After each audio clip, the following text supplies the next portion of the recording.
According to the Orange County Register, how much extra money needs to come to a house to buy a house in Southern California? Next.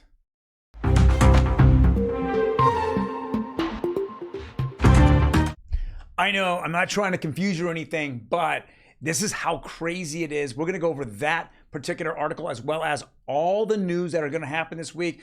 We're going to jump in the Kobesi letter and figure out what are the milestones for the week, all next on Real Estate Daily. Welcome, everyone. My name is Troy, and every day we go over the latest news in real estate, housing, and the mortgage market. Now, before we jump into it, do me a favor. Hit that like button. And if you have anything to say, I know I can be controversial, I can be factual, I can be everything. But please leave a comment below. More than happy to get back to you on it. All right, so let's jump right into it. This is the Kobesi letter. And again, if you're not on X, you're not hearing the real news out there. I mean, again, I when I'm listening to MSNBC or CNN or even Fox or CNBC, whatever, you just get very slanted news. When I jump onto X, I get a lot of just straight factual news. Give me the facts. Don't give me an opinion. There's a difference, and I keep seeing that out there. All right, Kobesi letter on X. Okay, key events for the week. Tomorrow, January CPI inflation data, very, very big. U.S. retail sales data. Now that is pretty big. We're going to see what happened in January. We think there's a big fall off, but we're going to see what actually has happened. Philly Fed manufacturing data. No one's manufacturing anything in the United States. It's gone to hell in a handbasket, and that obviously makes everyone feel that any of the data coming in on unemployment is bogus. And because of that, when you start breaking it down, you'll see that, in the last month and a half, 2 months, we've lost 2 million full-time jobs, yet unemployment still stays low. So it doesn't make any sense. And again, the government is absolutely the biggest hirer in the United States. Of over 50% of the jobs every single month. Makes zero sense. How are they hiring anybody? I mean, we keep shipping money off all over the world. So, all right. So total of 8 Fed speakers, 20% of the S&P companies are reporting earnings this week. That's the big week we're going to have. But January PPI and CPI, which are going to come out, we're going to find out real fast here what the numbers really are. All right. This is from, again, on Twitter. This is Zero Hedge. Another one I follow, gives me hard facts. And this is very interesting. What is $1.026 trillion? Well, it's a drunken teenager with a credit card that they have no plans to ever pay back, and they just run that credit card up and then just file bankruptcy or let it just sit on there for years and hurt their credit. Well, this is that drunken sailor called the federal government. And yes, this is this year's, the next 12 months, interest payment on the debt they can't stop burning money for. It is insanity. I mean, this whole package of $118 billion that's going to, I don't know, they call it the border. I think it's the Ukraine border. That's going to, the majority of it is. We all know that. I'm hoping that gets stamped out, gets done, doesn't pass. There's just, I mean, we just keep spending and spending and spending and spending, while we just get crushed at home with the amount of people, that are here, that I literally think that there's just, the unemployment rate has to be in the 5s at this point. It cannot be in the 3s still, or even in the 4s. How is that possible when everyone has a part-time job, or we keep losing every single month? We keep losing thousands of high-paying jobs, tens to hundreds of thousands of high-paying jobs. All right, so we'll see it kind of exaggerate here. Here is, and I kind of laugh at this because when I look at this, this is what we're really looking at here, right? So look at the interest rates back in the 50s and 60s and 70s. Look at this, under 200 million, and then all of a sudden, 2020, we saw it go down, but 2021, look at the madness. I mean, we've come nowhere close to this.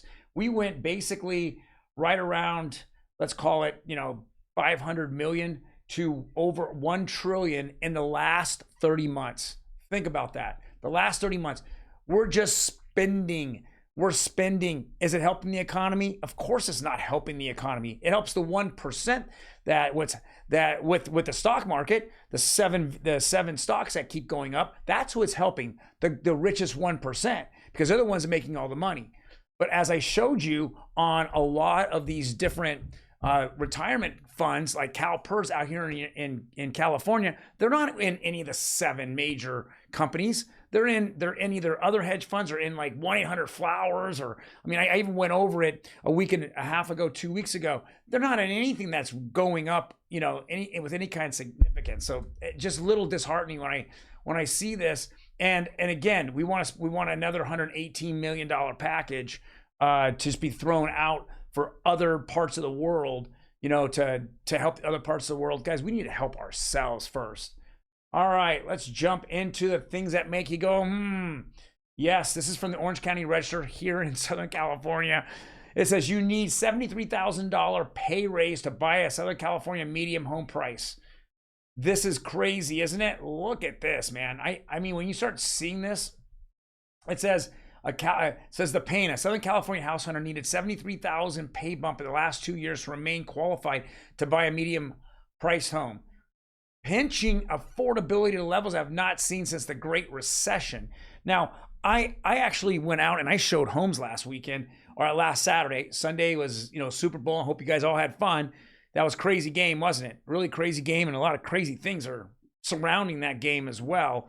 Yeah, I don't know. I don't even know what to think about, you know, what's going on with everything. But with that being said, we are looking at, you know, one of the houses that I had shown had 39 offers on it. 39. I showed new home builds. One or two of the new home builders, which I think I showed 5 different new home builders, had something that was coming up in the next 60 to 90 days. And then from there, it wasn't even breaking ground. They're selling stuff out as fast as they can even break ground on. It's crazy. A lot of stuff I felt was just sold out. Like they don't even know when they're building their next phase of that model. So, and these are $600,000 properties. It's $550,000 to $700,000, and I showed in the Paris area. So Paris, Nuevo, you know, Menifee, those areas, and you mean a $600,000.